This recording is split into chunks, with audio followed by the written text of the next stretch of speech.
Hey everyone, I hope you guys are doing well today. So today is June 13, 2026.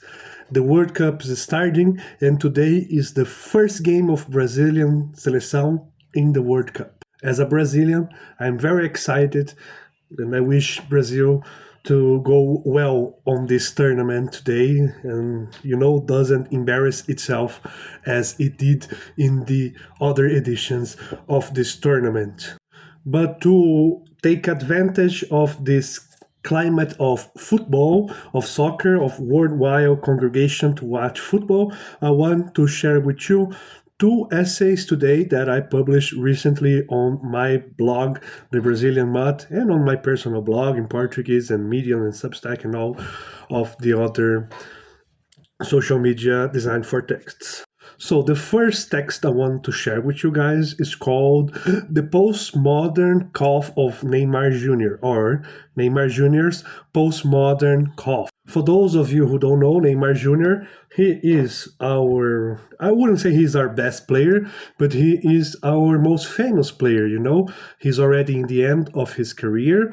He's not the same player that he was in the past. He was really a genius.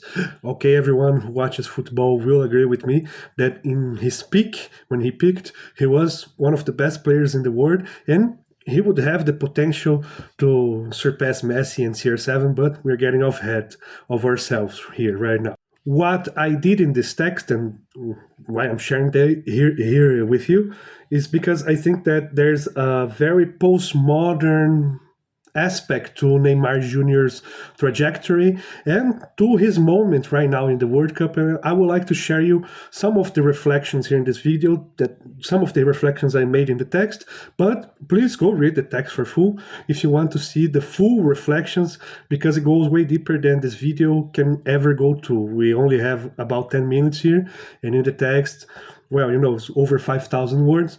There I go into many other aspects that make Neymar Jr. such a postmodern figure and such a good subject and object for us to talk about postmodernism and the problems of contemporary society. So let's dive into it, okay?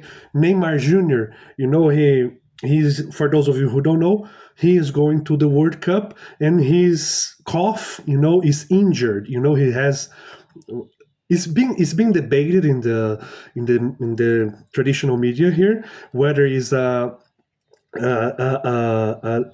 injury with a level 1 or level 2 injury.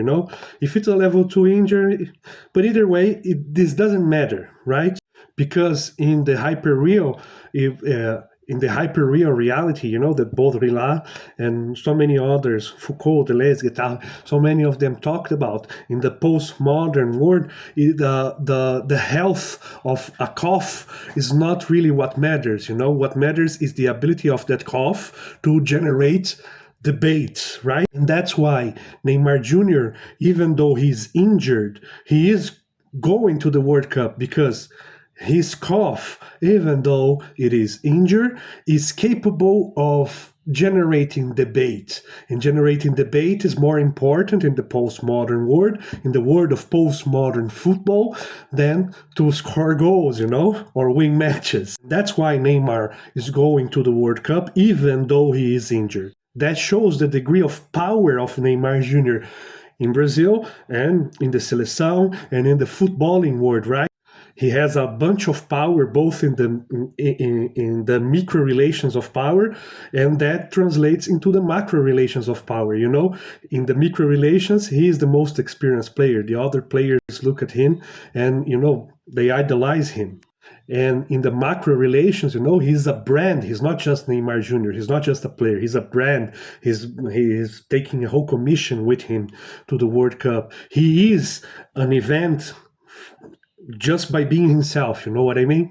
And there's also the question of the panopticon. Neymar is someone who was always very present on social media. Here in Brazil, Neymar tweets, that he did on X, when it was called Twitter, and whatever he tweets on X to this day, it always becomes a meme. It always becomes a subject of conversation. So Neymar Jr., he is a player, but besides being a player, he's also an influencer, right? And that's one of the things that make him such a postmodern figure, right? Because he is a body that is under constant surveillance, right? A surveillance that he exposes himself to when he is not on the pitch, right? But he's also a body that produces a being by being watched. You know what I mean? Neymar has a fame of being a diver, right? He pretends to have an injury when he doesn't, and valorizes when he encounters another player on the pitch, right? And he himself told in interviews that he knows that he is making this, he's valorizing too much his pain, right? And I see that with a postmodern philosophy perspective, as is being a hyper real demonstration of pain, a performance of pain, right? A hyper real performance of pain. He does that. He does this hyper real performance of pain so that the fall doesn't hurt in the real world, right? So it doesn't really hurt because Neymar understands that the fall that the arbitrage team seen and that the audience saw, that the cameras capture, is more important than the fall that he actually suffered, right? And that also makes him a very postmodern figure. Another, and I think that that's the main reason why Neymar is such a postmodern figure, is that today there are more Neymar Juniors than the ones I'm gonna put right here. But there are three main Neymar Juniors on the world right now. They are the real Neymar that has an injured calf, that plays poker, that likes to party hard, who doesn't like to train, right? That's the real Neymar Jr. But there's also the virtual Neymar Jr. That's the Neymar Jr. that doesn't have an injured calf, right? That is present on the EAFC games, for instance. On EFC 26, Neymar Jr., the virtual Neymar Jr., will be able to play every match of this World Cup. So we're in a weird situation where the virtual Neymar Jr. surpasses the real Neymar Jr. on footballistic abilities, right? The virtual Neymar Jr. of the video games is better than the real Neymar Jr. because the virtual Neymar Jr. can play a whole year without getting injured, right? And among this scenery, there's also the hypothetical Neymar Jr. The hypothetical Neymar Jr. is the meme version of Neymar Jr. Is what if Neymar, right? We always, here in Brazil, we always talk about the hypothetical Neymar Jr. What if Neymar went to Real Madrid instead of going to Barcelona to be friends with Messi? What if he was friends with Cristiano and tried to win Messi in 2014? What if he didn't go to PSG in 2018, right? What if Neymar took his career more seriously, The hypothetical Neymar will always be better than the real Neymar because the hypothetical Neymar doesn't have to exist outside of football. You know what I mean? But that's it. I already talked a lot about this text in specific. And I highly recommend that you go read the text if you want the full analysis of Neymar Jr., right?